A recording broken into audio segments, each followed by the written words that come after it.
Honestly, I always said that Vin is good at picking off people. Kufro is more of a huge team fight kind of hero. So we'll see again, can he get more success here? RRQ, man, doing the same exact thing, hoping for a different result. This is crazy. I mean, you know, wow. Well, since we've already talked about this draft last time, I guess we don't really have to talk anymore. Skip. Yeah, we'll just fast forward to the Landodon. But no, jokes aside, why not, right? I mean, we actually saw this in their previous series, even I think it was with the Blacklist International, where it was a pretty much the same draft that they went with from game to game. But that just pretty much says that RRQ was confident in what they had the previous game. It's just unfortunate for them, they lost those last couple of team fights because they did have the lead. They had quite a bit of a lead here, but Falcon happy with what they had against it to counter this draft, and it's gonna come down once again to those minute decisions if they can get the snowball. And I think still, even in the jungle, right, really, where does that fall in place? Who grabs this first blood? It's a confusing situation, and I think there's going to be a lot of deja vu here. There's going to be so many moments and movements that's going to look so similar, so familiar to us, and it's going to be very confusing, man. Well, confusing or not, it's the same draft for the next game. The Land of Dawn awaits. It's RRQ and Falcon. Match point still for RRQ. Right. For the most part, I don't think there's any real big difference in the emblems. So again, this is an uncanny, similar game. I wonder if RRQ are going to do things differently, because in the early game, we did see that there's a lot of HP bars getting very, very low, but the first blood eventually was picked up by Falcon. So we'll see if RRQ can break the trend and actually get that first blood this time. I think the only difference here is this time the XP lane is on the top side. So that's how we know we're not, we didn't time travel. It's not a glitch, right? guys. We're not in the Matrix. It's okay. Well, I mean, still, the fact here is Falcon looking to take this to Game 5, and if they're happy with what they drafted previously, they might as well continue it.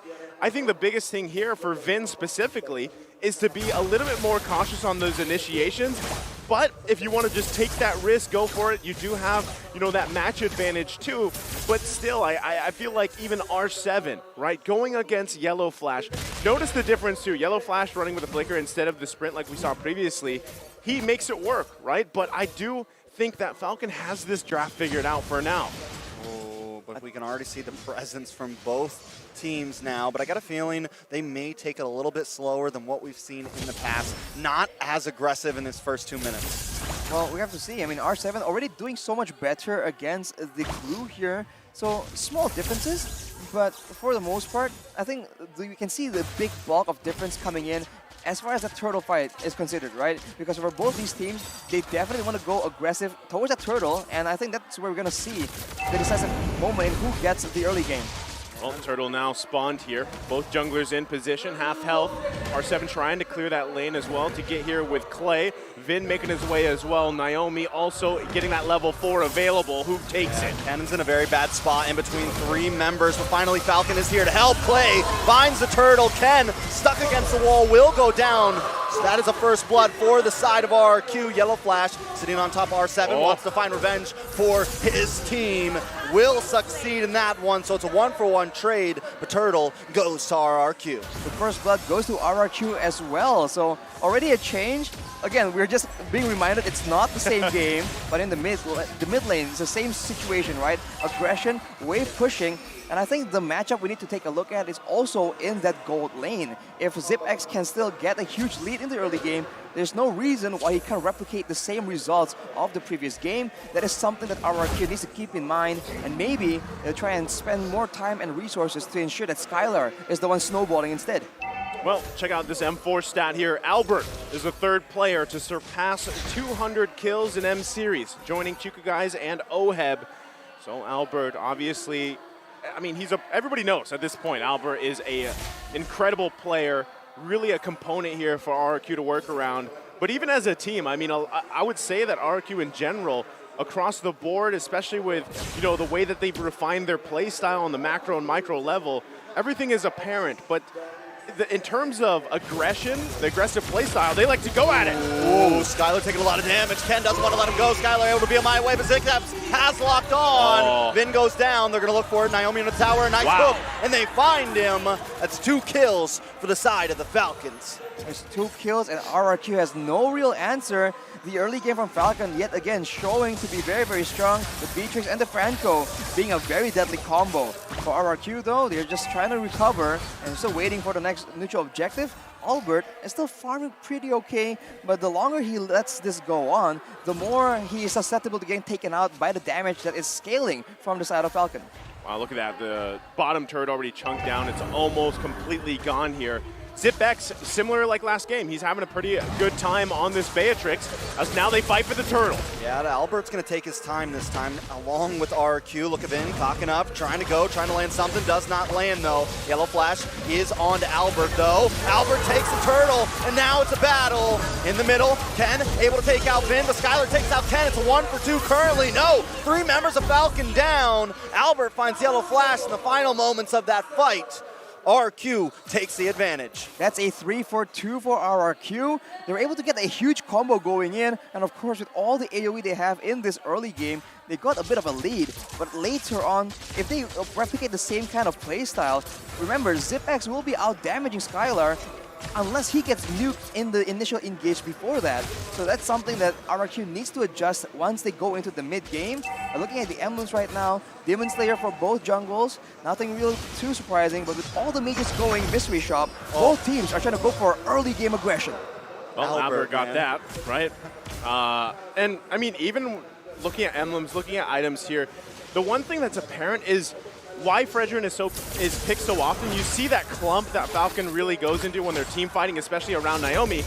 But with the taunt and with the CC there, it's so strong here with this Fredrin pick, especially when things kind of just fall into place and that burst potential is there with Clay and that damage over time from Skylar when he gets the Blazing Duet off. Now, it is going to take Skylar a little bit longer here to get to that online point for this Claude, but still, you can't count ZipX out just yet, right? He hasn't died. He's done a pretty good job farming up, and he's got the 4 assists. So weapon mastery Beatrix here is going to be scary as the game goes on. Of course, Naomi trying his best to ensure that Beatrix will actually be successful in the late game. RRQ tries to defend this turret, but it's just too low. They'll be forced to back away as ZipX picks up that BOD. That's a lot of burst damage to anyone that gets set up by Naomi. And remember, in the late game, AoE will be favoring the side of Falcon, right? Justin going up against Clay, the Lunos has a lot of damage, but in the late game, it's only going to be single target, whereas we saw that Justin in the late game on the Valentina, that's a lot of damage output to multiple people and multiple applications of the cloud control. Yeah, and this is exactly what Falcon want. And this is why ZipX now going to be able to rotate up onto this lane. Wait, a nice shot. Whoa, comes on. Albert will get terrified. Ken able to secure it. Albert finally goes down. Turtle over to the side of Falcon, and Ken wants more. Finds Vin. Clay able to pick up Ken, though, so it's 2 for 1 currently. Make that a 3 for 1. Justin wants to try to lock onto R7, but R7's very, very slippery. Tries to readjust himself, thinks it over, doesn't want to dive too deep because right now Falcon is on the rise. Wow, unfortunate for RRQ there. Skylar was not there for that fight because, I mean, a Blazing Duet at that point would have been crucial for that. But Falcon able to get the advantage, now building on this gold lead. And that's exactly what I meant, like, taking that tower, Falcon focusing onto that gold lane was extremely important to how they move into the mid phase of this game. Skylar, on the other hand, gonna need to stay down here if they don't want to lose any more towers. That's why RRQ, they just keep going head to head, trying to go mechanics against mechanics. But honestly, if Falcon has set up so successfully to give themselves a huge one-man advantage and denying the Blazing Duet from that big team fight, RRQ at some point need to understand that there are some fights they need to back away from or at least approach differently. Maybe wait out some of the ultimates and then go in when Falcon is not expecting it. Oh, big Tyrant's Rage. They're going to capitalize. Justin goes down, and that's a nice kill into the pocket of Skylar. Try to get a little bit of chip damage onto that tower as Falcon decides to take off. But while this is happening, ZipX claims more ground, taking away a tower on the top side. Falcon's basically just making wins around the map where they can find them because I mean, you got to watch out for Vin, right? The setup potential is there. You've also got to work on these objectives because as everything transitions on, we're only moments away from that first Lord here, and you want to be able to have that space to work with. So right now, Falcon still having that little bit of lead in terms of gold. ZipX now picking up the Malefic Roar here. That's going to be massive in terms of damage department. So RRQ, they got to be cautious how they approach this Lord. Skylar as well wants to be able to time that blazing duet, especially if for some reason Albert gets those taunts off that knock up on multiple members of Falcon. For the next fight though, RRQ, Clay will have the glowing one ready, so that's a lot more DPS as Finn tries to engage a fight. Oh, but he gets shut down. No Tyrant's Rage for RRQ. Wait a second. R7 into the backside with the Blazing Duet. It's enough chip damage to take down ZipX and Naomi. RRQ showing dominance right now in these team fights. Yellow Flash now come back in along with Ken. Of course, use a flicker. Ken doesn't have the does have the decimation, but decides not to use it there. Falcon able to at least push them away from the Lord, but they lose a lot in that team fight. Not only that, R7 just took the purple. R7 takes the purple, which is, again, another insult to injury for the side of Falcon.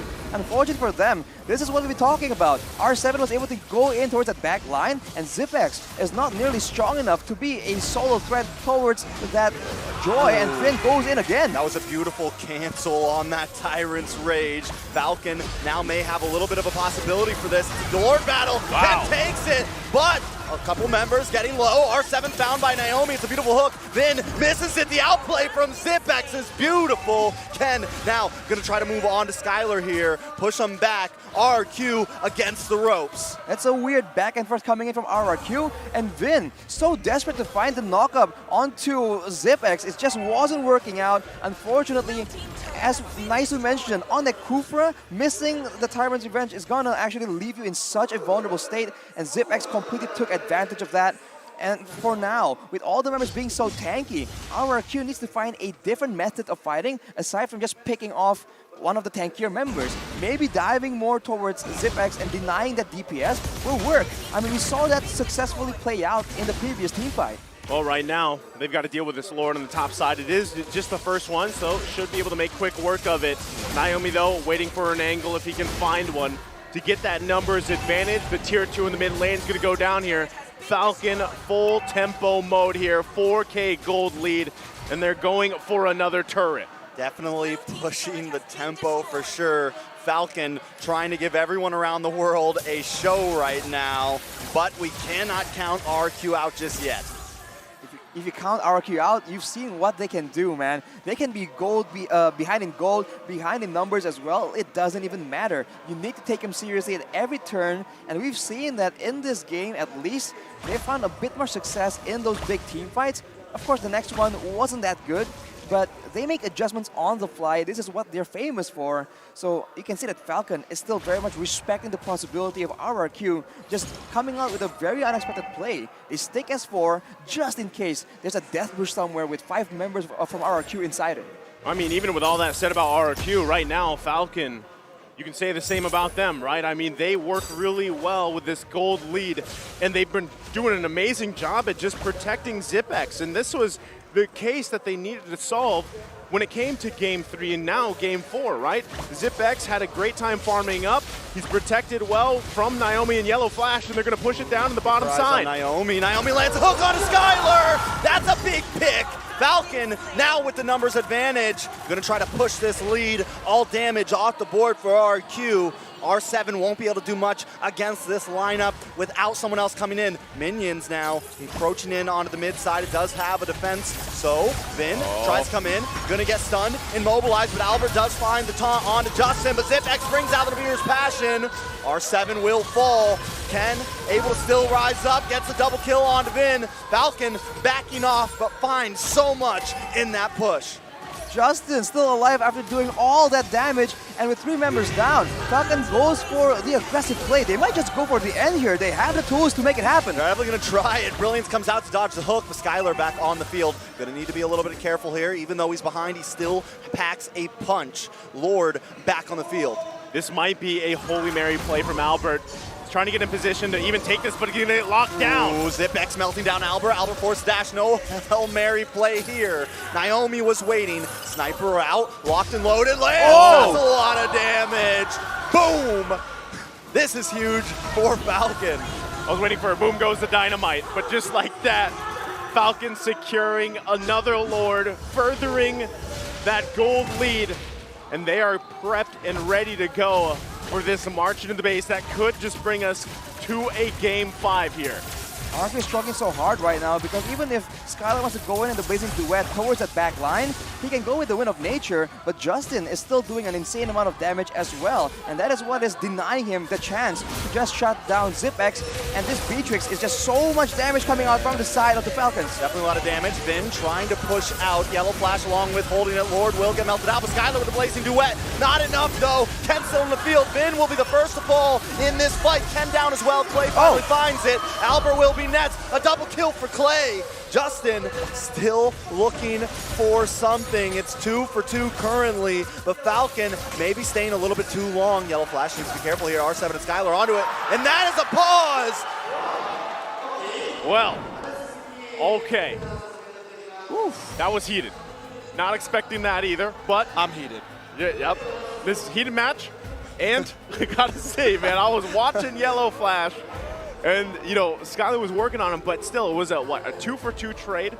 They were holding on there, and it's, I mean, down to this moment, right? It looked like Falcon, like you mentioned, overstayed a little bit. So could RRQ turn that around? You're still working against a massive lead here for Falcon. Space advantage, item advantage. It's going to be a big blunder if something happens to Falcon and they let this one slip out of their hands. For RRQ though, it's a breath of fresh air they're really required to try and even attempt to come back.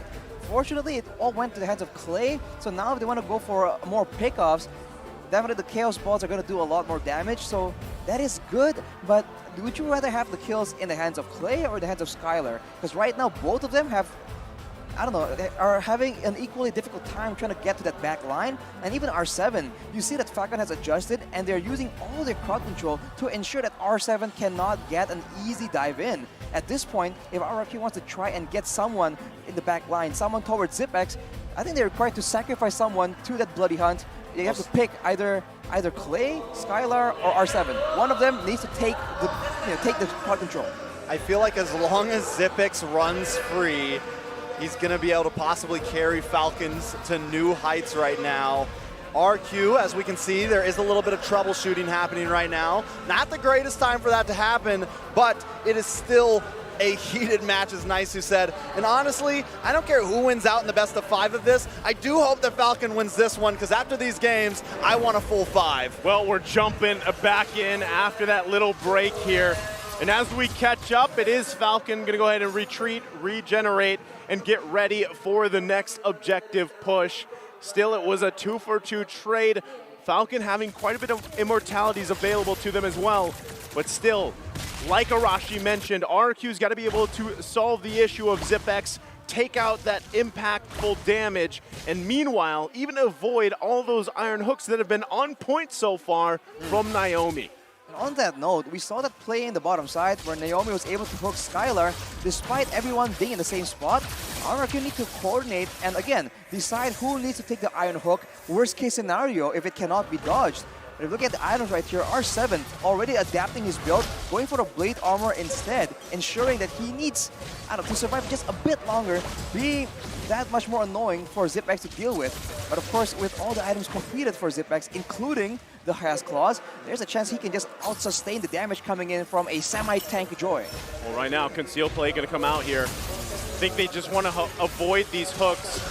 Skylar picking up the Corrosive Scythe. That's going to be a key pickup for this Claude as they try to figure out how to get to the back line of Falcon. You know, right now, this is the point where Falcon wants to use the lane advantage. They want to try to keep that bottom lane pushed in so that RQ has to keep on sending someone over. They have the minion advantage. They have a big macro play here. I don't think they need to be too aggressive, honestly. They could have an easy Lord. The only advantage that RQ has, though, is this Joy, who should be able to clean that lane very quickly and still move so fast back to the Lord pit. on the issue of turrets as well, there's only one being taken by RRQ. Uh-oh. The rest of the turrets are available, but look at that. Ooh, Yellow Flash gets brought very low, but Vin gets hooked in. Albert trying to help out. R7 in the backside trying to lock on to Zipex. Zipex just too bulky. R7 wants it, forced to retreat now. Namir's passion comes out, and Justin finds R7. Next might be Albert. He's a bulky boy though. Snipe shot comes in. Immortality pops. Albert's still on the field, not enough. Ken finds him. Now it's 3 up against 5, and Illuminous Lord on the field. This is rough. That was a rough time to get picked off in a bad position there. Skylar, if you notice, he couldn't even join that fight because he was half health, and somehow Yellow Flash was able to attach himself to Skylar, forcing him even further back to heal up. And just like that again, Falcon grabs themselves a Lord, looking to siege the base of RRQ. Most definitely, Falcon gonna move in onto this inhibitor. They break it down. Play Vin. Vin's gonna get hooked. Can't finish the Tyrant's Revenge.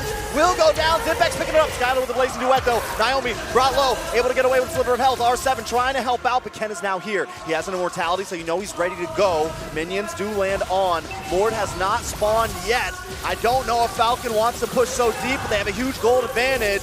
Lord finally on the field now. Falcon gonna think about how they want to do this push. They're just sieging slowly but surely, and that range advantage is just so annoying. And we can see that Skylar, he can't even go in full towards the back line. He just has to try and dance around and use the max range of the Blazing Duet. And Clay gets chunked down, and Falcon makes their move. And Albert trying to push this Lord a little bit to the bottom side. Ken comes in. Albert, R7, very, very low. Lord. Albert goes down first. Lord onto the base. Falcon closing the distance, bridging the gap, and taking us to game number 5. We wouldn't want it any other way. I love Mobile 5 Legends. games is what we want.